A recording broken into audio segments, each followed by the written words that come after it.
Yo. What is going on, guys? It is your boy Player X here with the Semi Limited Podcast. Just like to thank you guys all quick for coming back for yet another installment of the Semi Limited Podcast. And thank you so much for tuning in, listening faithfully for these past 60 episodes. Counting them 60 now. We're up to that 6-0 category. And I love and appreciate every single one of you guys for tuning in every single week and having fun and enjoying something that we all enjoy, such as Yu-Gi-Oh! And podcasting. Last year, we were the top podcast for 40 plus of you viewers, and we can't thank you guys enough. So here is to the many things planned for the rest of this year as we are kicking off March with style. Included in today's episode, we're going to be going over some of the results of YCS Sydney that happened over the weekend, the aftermath of the OTS Championship, and the VIP qualifiers that happened over this weekend as well in New York, and as well as some of the revealed information that Konami has decided to supply us with, as well as one of the giveaway winners, which will be decided at the end of the episode. But before we get into all that, we would like to go over all of our plugins. So, without further ado, please go down to our Linktree link in the description box below to follow all of our social sites. You'll click on there and you will find a little link. You click and a tab will pull up with all of our socials on there, Instagram, Facebook, whether it be the YouTube, we got the Spotify in there, all of it, our merchandise, all of that. So you can be sure to go down there and click all of it, hit the subscribe button, the follow, the notification, whatever that buttons you got to go click. You guys know there's only a few of them. And then be a joiner of all of our community. We gave away 7 giveaways last year. We wanted to double them, and we have our giveaway for the Discord giveaway winner selected that we'll be reading again at the end of this podcast. But be sure to check out all of those social sites as we'll be dropping more giveaways. I wanted to be doing at least 15 for this year, so we're off to a good start, but I definitely want to pick up the pace so that way we can give out way more to you guys. Speaking of giving things out, I want to shout out Unplugged Gaming from Manly's, New York for sponsoring the podcast, whether it be just giving us a shop to do our events at and host things for the community in, or whether it's giving products to us to give away for you guys and lucky listeners and all that. They show the love for us off the rip, and we wanted to make sure we show it back to you guys as well. So be sure to be a part of their Discord, which I'll link down in the description box as well. You can be a part of all of their TCG communities that they got down there. If it's on cardboard, they definitely have it, whether it be Magic, Pokemon, Yu-Gi-Oh! The Big Three, or even if it's something littler like any of the Bandai games, such as Digimon or One Piece or Lorcana that just came out. No matter what it is, Flesh and Blood. If you like it, they got a Discord down there group for it, so you can go down there, associate with someone, and socialize with people who actually enjoy playing the game you do. And then who knows, you guys might meet up in store for those games or those tournaments or whatever. And then if you guys do wind up in store, be sure to tell them that the boys over at the Semi Limited Podcast sent you. They'll be sure to hook you guys up because we fuck with Joe and all of them over there, and they fuck with us over here. So all love all the time between the two stores over there. Also, lastly, be sure to catch Brad, aka Mr. Perfect, streaming on Twitch every Saturday night at 11 p.m. Eastern Standard Time. His Twitch will be in our link tree down below as well. You can click on it, so I think it's right above ours. You can click it and catch him. He usually does things like theory crafting, maybe deck building, some play testing for Master Duel, maybe some EDO Pro if we're doing things like OTS Championships or YCS runs or any big events. You can catch us in there labbing it up. So be sure to go catch him on stream as again every Saturday night at 11 p.m. Eastern Standard Time. That's the East Coast of the United States for those who live outside of it. All right, but let's get into today's episode now, starting with YCS Sydney, Down Under.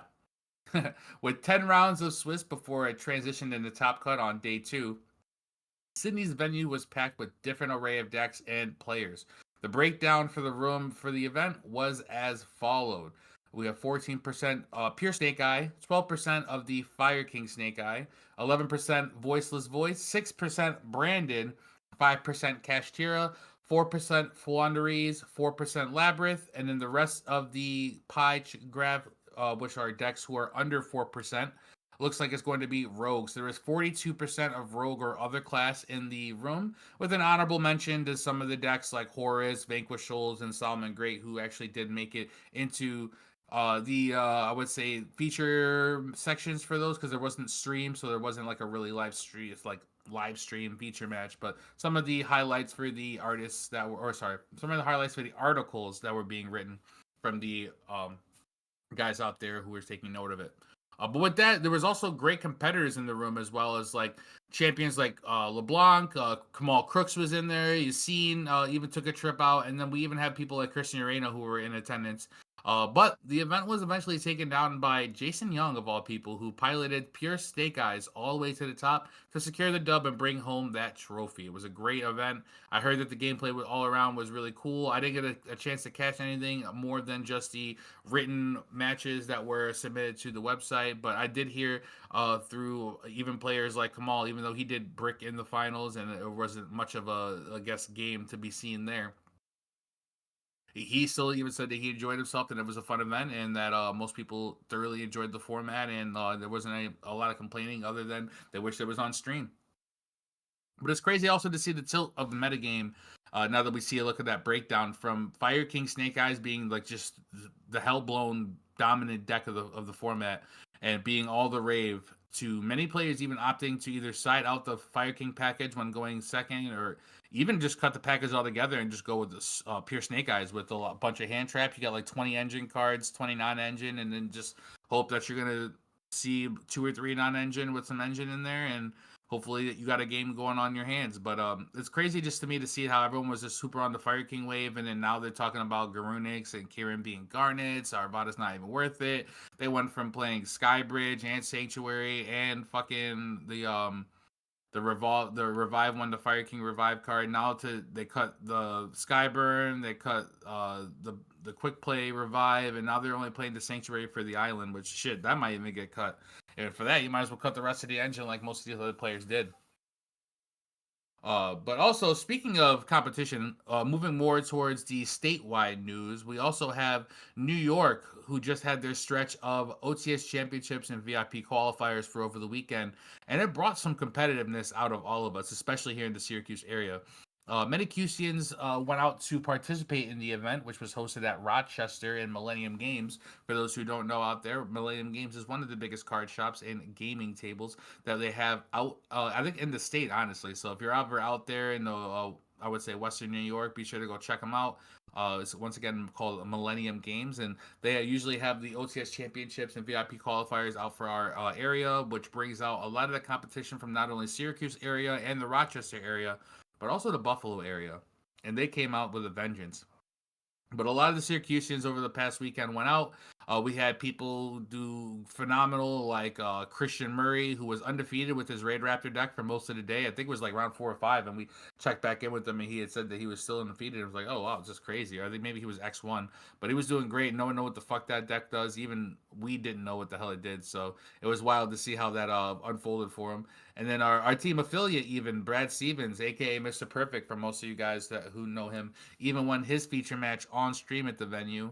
Uh, Unfortunately, they messed up the setting up of the stream, so there was no VOD afterwards on Twitch to see the replay of the glorious back and forth that the two duelists had. But I assure you that it was pretty epic. I went down and saw it, and it was right down to like the last few seconds of time, and it was crazy. Talk about a nail biter for sure. So unfortunate that they didn't have the replay for it, but Brad definitely did show off for Cuse and proved that we were definitely a force to be reckoned with. Also, unfortunately, though, after 8 long rounds of Swiss, alas, only one Syracusean made it into Top Cut, and that was our very own Eric Christensen. So shout out to him, who was eventually with 4 more rounds ahead of him, fell a little bit shy. He only made it to top 4, falling in game 3 due to time. So it looks like all these games are kind of going on for a little longer, especially when you have, I guess, like a 25-minute game 1 with a lot of interaction going back and forth, people not trying to scoop to give the other person the advantage. So although he didn't take home the mat, he did secure himself an invite to nationals with some of the other proven Cuse players, which means that he's got a nice long rest before having to pick back up for nationals this year. A lot of the other Syracusians, like myself and a bunch of the other guys, have to still grind it out going to regionals and other OTS championships, maybe last chance qualifiers and stuff like that going on. So the next one I think we have is Kirkwinds, which is in the Catskills, so Catskills, New York,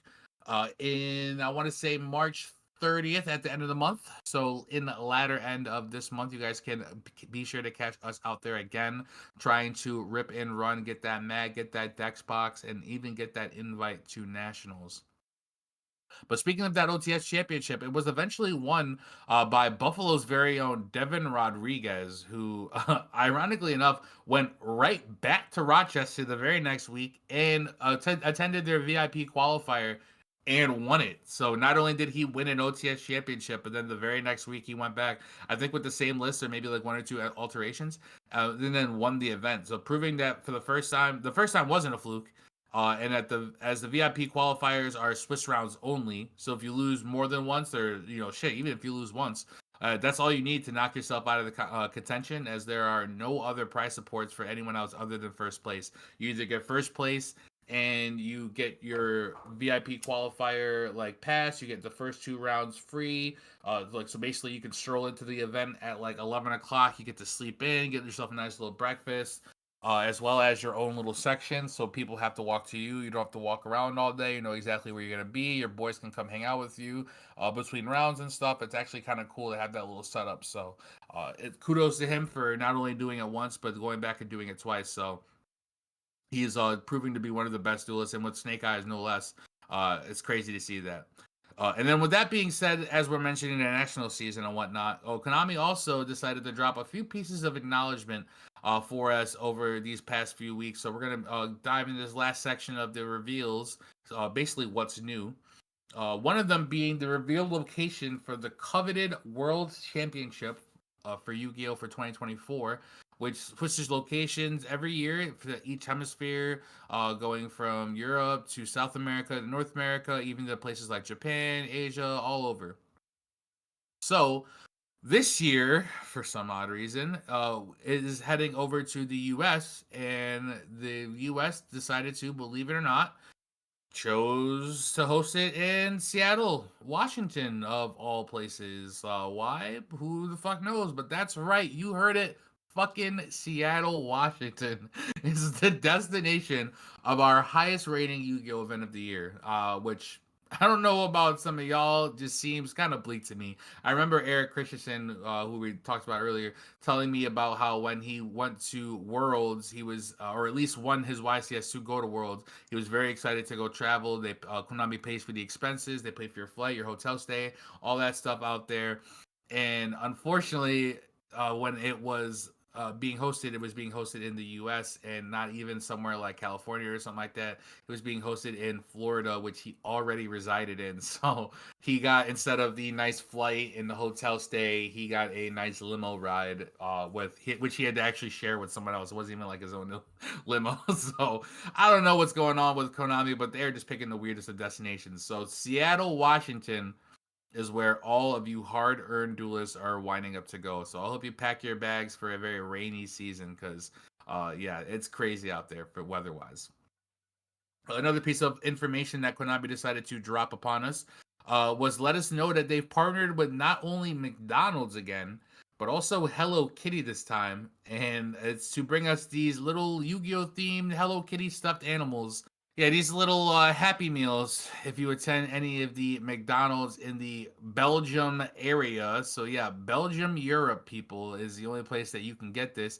If you are in the Belgium area between the dates of March 9th and April 9th this year, you will be able to ask for a Happy Meal and receive one of these exclusive toys. I think there's like 7 or 8 of them, maybe 9 of them. Who fucking knows? There's this little toy, but it's like a little Hello Kitty, and then every little costume that she's wearing or outfit that she has on is something Yu-Gi-Oh! Related, like Dark Magician, Exodia, Dark Magician Girl, all the classics, Karibo, so on and so forth, yada yada.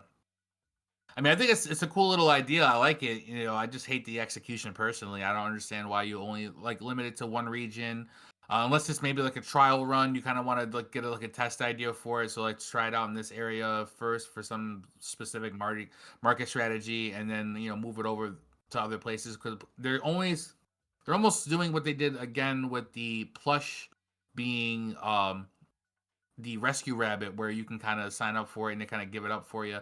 But I don't know, it's not like it was the last time they partnered up McDonald's and brought us those McDonald's cards which came out in their own little packs, and it kind of felt like you had the reminiscence or the nostalgia of just pack opening with your McDonald's meal. But it just, I don't know, it just seems a little bit far fetched, especially for it to only be in one part of the world and not like everywhere else. But hey, I ain't on Konami's fucking board, so we'll just chill out with that, I guess. And then lastly on the docket today, for the final piece of news that Konami decided to release upon us this past week, disclose contents for the awaited OTS Pack 25. That should be getting dropped, I think, June 12th this year, if I'm not mistaken. And let me tell you, the reveal will give you, let's just say, a headache. And that is pun intended. So Konami decided to reveal to us that one of the three ultis for the OTS 25 pack that we are so lucky and gracious enough to receive an ultimate rare will be Exodia Head of the Forbidden One. That's right, you guys heard it here. Exodia the Forbidden One's head will be now an ultimate rare for some odd reason, because apparently you didn't need a secret rare, apparently you didn't need a common, apparently you didn't need an ultra, and apparently you didn't need starlights. So we're just giving it fucking OTS packs now. Oh, and yeah, lost arts don't matter now anymore either, because ultimate pack is the wave. No one knows why they chose this card other than Exodia is the main theme of the next core set for Yu-Gi-Oh, which is the Infinite Forbidden set, which is also, I think, scheduled to release in mid-July, if I'm not mistaken. I think it's like the 17th or something like that. So we get the OTS pack the 12th, and then the next set is the Infinite Forbidden set. Oh, so for it to take up that damn slot in my very limited OTS lineup, especially being that they always give whack fucking OTS choices to begin with, the deck better be packing some fucking power for sure. Otherwise, a lot of duelists like myself are going to be very mad and dreading going to their OTS to pull some head. Oh wait, on second thought, they might actually enjoy pulling some ultimate head from a pack or two. You know what I'm talking about. Hey yo, but that's gonna be the only joyous part about pulling that. So they better make it up with the other two ultis, and they better reveal one of them quick, because it's not gonna make people want to go to their OTS anymore, or I guess less than what they already want to, because there's no incentive for it outside of the OTS pack that you usually get, and maybe some store credit if that credit stacks, or if that credit is even usable, because I know how some OTSs don't have products, or some OTSs are very slow getting it in. They don't have other things. Maybe the brands that they might carry aren't ones you like. So, you never quite know. I just know everyone likes the OTS that comes with it. So for you to be fucking with our OTS pulls, you got something coming to you, Konami. But with that being said, guys, we are officially running out of life points here. I just wanted to keep a brief episode, keep you guys highlighted on what is new going on in the metagame, as well as new going on with the game of Yu-Gi-Oh as well. So with that being said, just a reminder, go out into that description box below, click all those links, including the Linktree link, which is going to pop up all of our social sites. Join them, follow them, share them, tag your boy, take your friends with them, all that stuff, and we will be announcing all of our giveaways. We have our giveaway that we're going to be basically disclosing for the Discord very, very soon. We had a Discord ran raffle where you had to join our Discord to be a member. When we hit 100 members, we were running it, and you had to comment in our general Discord what were your favorite episode of the podcast was. And we finally have a winner for those who've been waiting all the way to the end of this episode to hear it. It is none other than Rata. So Ratty is all on you. You got it, my friend. Be sure to enjoy your box. I'm glad that you enjoyed all these episodes that we have, and thank you for being a supporter of the podcast, and thank everyone else from listening too. But don't be fretting if it wasn't you who won this raffle. Just like I said, we are going to be giving away a shit ton more, including other cards, more accessories, maybe some merchandise. You never quite know. So like I said, be a part of all those social sites so you are up to date on what's going on and hip to when the giveaways and shit is coming out.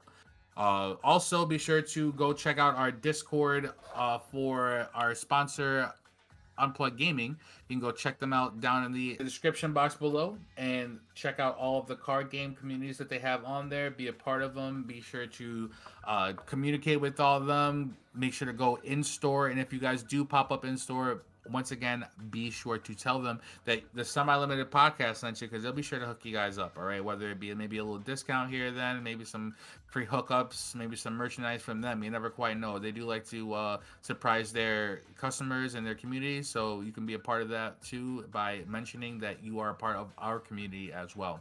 And then also, last but not least, be sure to check out Brad, guys. If you are on Twitch, if you enjoy streamers, if you enjoy Yu-Gi-Oh, catch him streaming on Twitch every Saturday at 11 p.m. Eastern Standard Time. That's the East Coast of the United States. For those who are outside of it trying to tune in Italy and Germany or wherever you're at, Greece, a bunch of these statistics that be showing up for where you guys are listening to.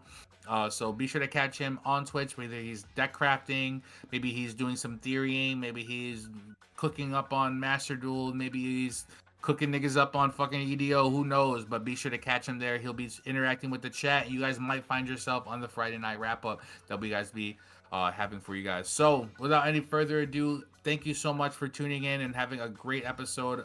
I love that you guys are enjoying the podcast and having fun with us. And with that being said, we are all officially out of life points. My name is Player X, and you can catch us on the Semi-Limited podcast another time. Thank you so much, and good night.